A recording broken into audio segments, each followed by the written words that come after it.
take one. I'm making this film because I saw myself in your story. I always felt like I didn't fit in with my family. My parents ran this very controlling house. I ran away a lot. Skateboarding is more of a family than my family.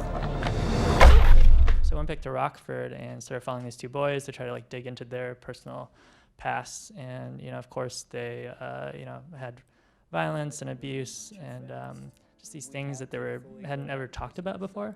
And so while we were digging into the past, you know, one of them becomes a father himself and starts taking on patterns that are eerily familiar to, you know, things that we had all experienced in our home lives. And so it's about, you know, how that affects, you know, our friendship, you know, as skateboarders, but also, you know, it asks the question of like whether or not we can break these cycles. How did you get disciplined? I mean, well, they call it child abuse now, but it's not really child. So that specific interview, I think it was 15, and I must have been 22, 23. This conversation, I realized, was the first time he had ever even been asked the question of like, well, you know, what was your relationship with your father like? And we didn't just talk about how his father hurt him. He also talked about how, you know, because his father passed away a year before that interview, how the last time he ever talked to his dad, it was, you know, like an argument. And he has a deep regret. He has a deep regret about not finding a way to make amends with his dad before he passed. So it's a really complex thing that he was going through. You can't just have a child and abandon them. Life doesn't work like that. I just don't want him to grow up like me. I just want to hide. I just want to run away. That's what the drinking is about.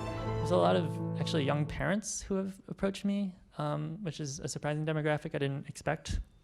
But they were just all like, oh my God, you know, I thought I'd gotten over whatever had happened in my own childhood, and seeing this film made me realize like, no, I still have a lot of work to do, and you know, everything I do is going to affect my child so immensely. And so that was unexpected. Wow, that has to be very meaningful to you that your film would have that kind of impact on people.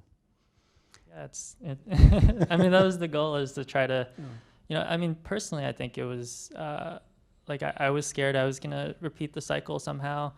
And just even knowing that, like, I tried so hard to just be everything that my stepfather wasn't, I was like, what if it accidentally happens? And so I was, you know, part of me was driven by that fear. I knew you had some huge weight on you. Skateboarding meant more to you. It was kind of a life or death thing. I remember hearing screaming coming from your room, and it was like really, really unnerving. Maybe you're right. Maybe I need to just move on. I wish you could. I wish that it can do over. It's a weird experience to sort of have your life and so much of your development as a person just be out in the world. So I don't think I'll really have a grasp on what it all means until probably years from now. I could seriously be on the verge of having a mental breakdown, but as long as I'm able to go skate, I'm completely fine.